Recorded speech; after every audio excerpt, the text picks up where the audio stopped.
Everyone knows the Titanic. 1,500 people died in the North Atlantic, and more than a century later we are still telling the story.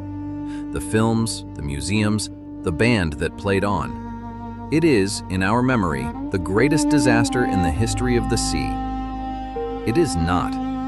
There is another number from another night that almost no one remembers. Not 1,500, around 9,000. Dead in a single winter night, in water cold enough to kill a grown man in minutes. It is the deadliest shipwreck in human history, 6 times worse than the Titanic, and there is no famous film, no museum on the harbor, no household name. Most of the people who died that night were children. This is the story of the Wilhelm Gustloff, and the reason you have never heard of it is almost as disturbing as the sinking itself. To understand that night, you have to understand the winter around it. It is January 1945. The Third Reich, the empire that promised to last 1,000 years, has 11 months left, and everyone in the East can feel the end coming. The Red Army, after years of brutal fighting on its own soil, has crossed into East Prussia, the old heartland of German Prussia on the Baltic coast. And it has come with a fury sharpened by everything the German army did in the Soviet Union. What follows is one of the great panics of the 20th century. Millions of German civilians abandon everything and run west, ahead of the front, in the middle of one of the coldest winters anyone can remember. Roads freeze solid. Columns of refugees stretch for miles, old men, women, and children pushing carts through snow, past the bodies of those who simply lay down in the cold and did not get up. Behind them, towns burn. The temperature falls to 20–25 degrees below zero. To grasp it, you have to picture a single one of those roads. A track of packed snow, lined on both sides with the things people drop when they can no longer carry them. Furniture, suitcases, sometimes worse. Horses dead in their traces. Carts that have broken an axle and been pushed aside with whatever was still on them. Families walking in the dark because the daylight hours belong to the aircraft. Mothers who keep talking to a child wrapped in blankets on the cart for an hour before they understand the child has been dead since morning. This is not the dramatic part of the story. This is just the road to the harbor. Hundreds of thousands of people lived through exactly this, and for many of them, it was the easy part of what was coming. For hundreds of thousands of these people, the land routes west are cut off. The Red Army is moving faster than the refugees can walk, and so their only road out is the sea. The German Navy launches what becomes the largest sea evacuation in human history. Its code name is Operation Hannibal. Over 15 weeks, in the dying months of the war, a fleet of warships, liners, ferries, fishing boats, anything that floats, lifts something close to 1 million civilians and several 100,000 soldiers out of the eastern ports and carries them west across the Baltic. It is larger than Dunkirk, far larger, and almost no one in the West has ever heard its name. At the center of this evacuation is a port on the occupied Polish coast that the Germans call Gotenhafen. By the last days of January, it is a place of pure desperation. Tens of thousands of refugees pour in, wounded soldiers, sailors, families who have walked for days, all of them with a single thought: get on a ship, any ship. The ships in the harbor are the last door out of a closing trap, and that door is about to slam. And waiting at the pier is the largest ship of them all, the Wilhelm Gustloff. To the people climbing her gangways, she looks like salvation. 25,000 tons, 208 meters of steel. But the Gustloff was not built for this.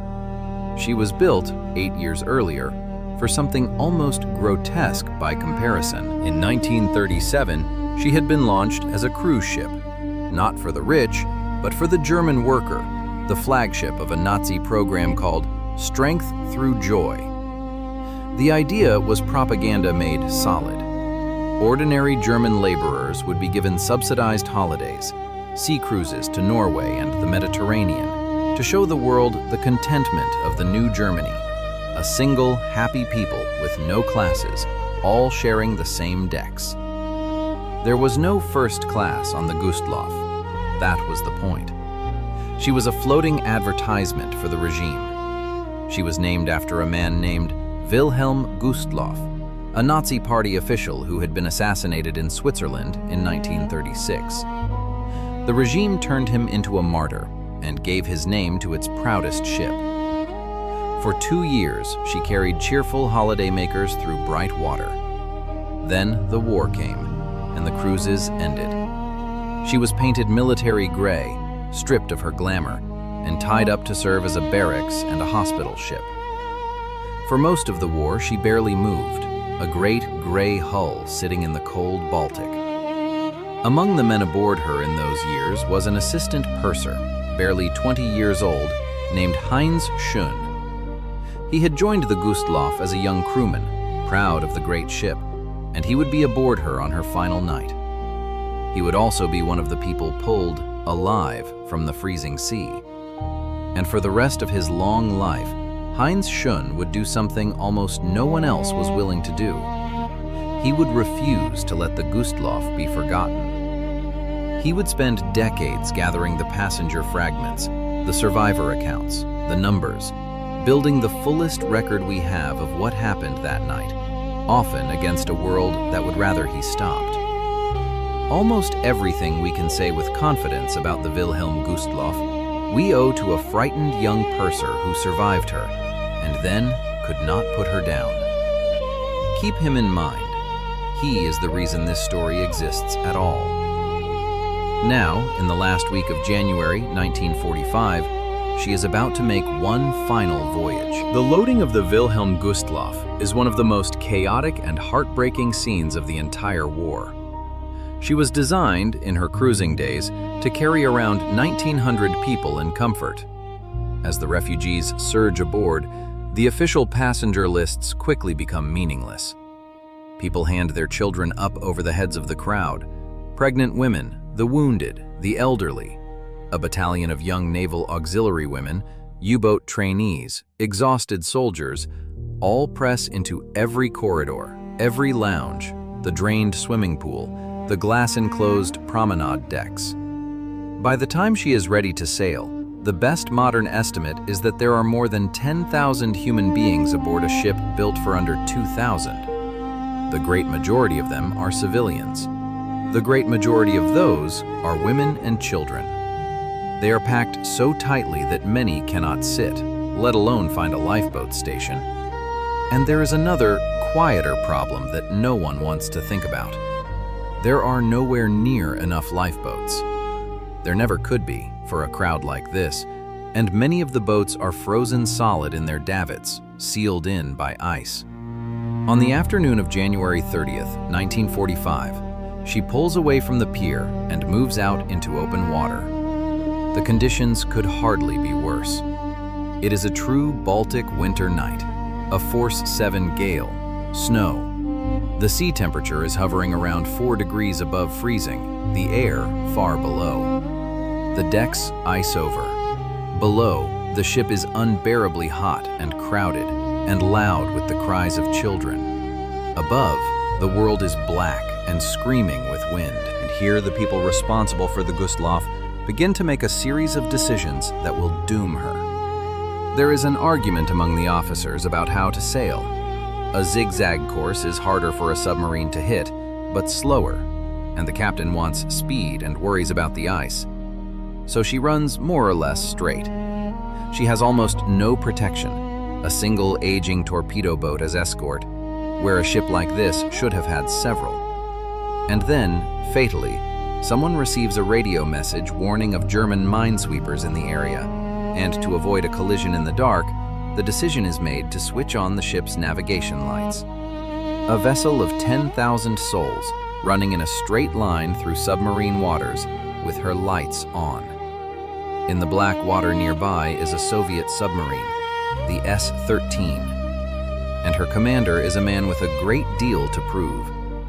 His name is Alexander Marinesco. He is, by any measure, a difficult man, a brilliant and reckless submarine captain whose career is hanging by a thread. He drinks heavily. He has, just weeks earlier, vanished from his post during a shore leave in Finland, missing for days in circumstances the Navy found deeply embarrassing. There are whispers that he is about to face a tribunal, that the only reason he is at sea at all is that they needed every boat they had. To his own command, he is a liability and an embarrassment. To redeem himself, he needs to come home with something so large that no one can argue with it. So he has taken the S-13 out into the worst of the Baltic winter, and he is hunting hard, with the particular focus of a man who knows this may be his last chance to be anything other than disgraced. Through the snow, he sees an impossible sight, a huge, blacked-out shape, suddenly outlined by its own navigation lights, moving slowly across his bow. He cannot believe his luck.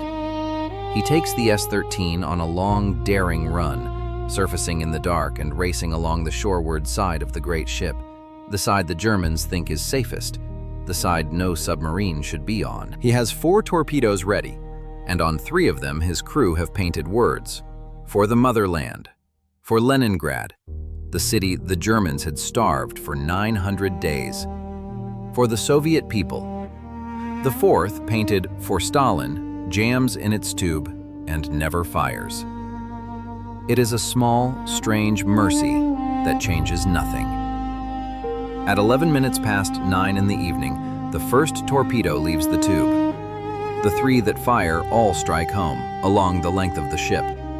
The first hits the bow. The second strikes amidships, in the area of the drained swimming pool, where most of the young naval auxiliary women are berthed. Almost all of them are killed in an instant. The third tears into the engine rooms, and the lights go out, and the Gustloff's heart stops. What happens over the next 50 minutes is almost beyond description. 10,000 people in the dark on a listing ship in a freezing gale. The corridors that were so crowded now become death traps. Watertight doors are sealed, some of them trapping crew who knew how to launch the boats. The ship lists hard to port almost immediately. People are crushed in the stairwells. The lifeboats that are not frozen are swung out into chaos. Some tip and spill their passengers into the sea. Some are launched half empty because no one can manage the davits in the cold and the panic. Some cannot be freed at all. And it is so cold. This is the thing that makes the Gustloff different from almost any other disaster.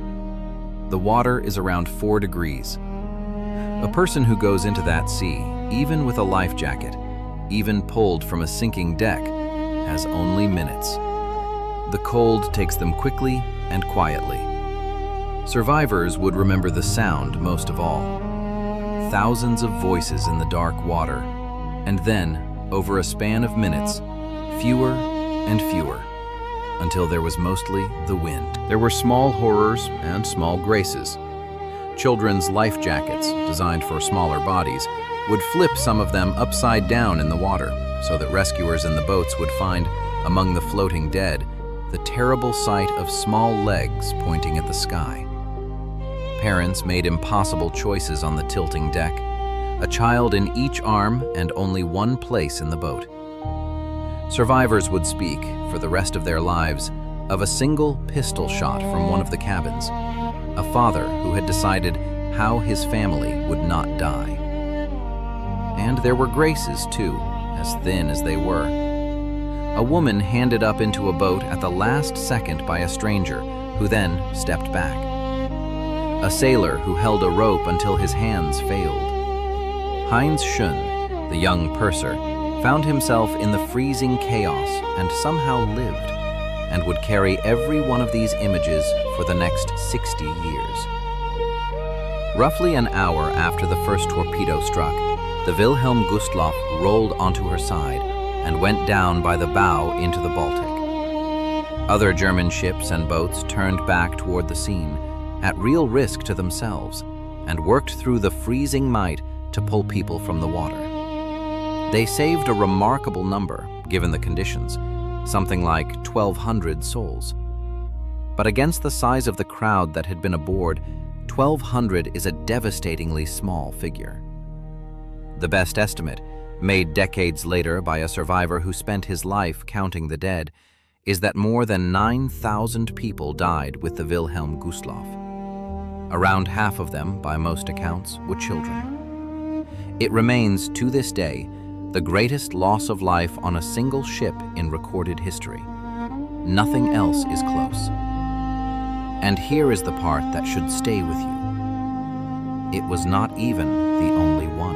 Operation Hannibal kept running, because it had to, and the Soviet submarines kept hunting. Just 10 days after the Gustloff, the same captain, Marinesco, in the same submarine, sank another packed evacuation ship, the General von Steuben, and took something like 4,000 more people, many of them wounded soldiers, to the bottom of the same cold sea. 2 months after that, a ship called the Goya was torpedoed and went down in minutes with thousands of refugees aboard. Perhaps 7,000 died. In the space of a single winter, in these few stretches of the Baltic, the sea swallowed tens of thousands of people in a series of disasters that, added together, dwarf almost anything in maritime history. And as a group, they are nearly invisible. Why? Why does the Titanic get 100 years of films and the Gustloff get silence? The hardest answer is the truest one. The people who died were German, in the final months of a war that Germany had started. A war of almost unimaginable cruelty, carried out in the name of the same regime whose flagship, the Gustloff, had been. In 1945, and for a long time afterward, there was very little room in the world's heart for German victims. The scale of what Nazi Germany had done to others was so vast that the drowning of 10,000 of its own civilians seemed to many like a footnote, or even a grim kind of justice. The survivors understood this. Many of them carried their memories in near silence for the rest of their lives. There were other reasons. The sinking happened in secret, in the chaos of a collapsing front. The Nazi state did not exactly publicize it. After the war, the Baltic became a Cold War border, and the wreck lay in waters that were hard to reach and politically awkward. The man who sank her, Marinesco, was not celebrated as a hero at the time, partly because of his disgraced record. He died in obscurity and was only named a hero of the Soviet Union decades later, in 1990, long after his death. So the largest sea disaster in human history fell into a gap. Too German for the West to mourn, too shameful for the East to dwell on, too tangled in the guilt of a terrible war to become a clean story of tragedy. And so it slipped, almost completely, out of the world's memory. But strip away the politics and stand for a moment on that tilting deck. Forget which flag is on the funnel. What was actually in that water on the 30th of January 1945 was around 9,000 human beings, most of them women, and somewhere near half of them children, who had walked through the snow to reach a ship they believed would carry them to safety. They were not soldiers. They had not made the war. They were the people any war crushes last and counts least. The Titanic is remembered because its story is clean. A proud ship, a tragic accident, heroism and class, and a band playing in the dark. The Gustloff is forgotten because its story is not clean at all. It is tangled in the worst thing the 20th century ever did. But the cold did not care about any of that. The Baltic does not keep moral accounts. It simply took them, all 9,000, in less than an hour, and closed over them, and held its silence. The man who sank her lived another 20 years in the country he had served, mostly forgotten, sometimes in real hardship. A brilliant and broken sailor who had carried out the single most lethal attack in the history of submarine warfare and gotten almost nothing for it. Alexander Marinesco died in 1963. It took until 1990, the very last year of the Soviet Union, for his country to finally name him a hero of the Soviet Union, an honor he never lived to hold. And Heinz Schön, the young purser, kept his promise to the dead. For more than half a century he wrote and counted and corrected the record and argued with anyone who tried to wave the Gustloff away. It was his patient, obsessive arithmetic, more than anyone else's, that gave us the number we can stand behind today. Somewhere above 9,000 lost, the worst single-ship disaster the world has ever recorded. He worked with the explorers who finally dived the wreck, and he lived long enough to see the story begin, slowly, to be told. He died in 2013, an old man who had spent his entire life refusing to let 9,000 people disappear. The Gustloff is still down there, broken into pieces on the floor of the Baltic, about 45 meters down, marked on the charts as a war grave that divers are forbidden to enter. The greatest shipwreck in human history, holding its dead in the cold and the dark, almost completely absent from the story we tell ourselves about the sea. Remember the Titanic, but remember too the night the Baltic took 9,000, half of them children, and the world decided, for reasons of guilt and politics and shame, that it would simply look away. History unfolded.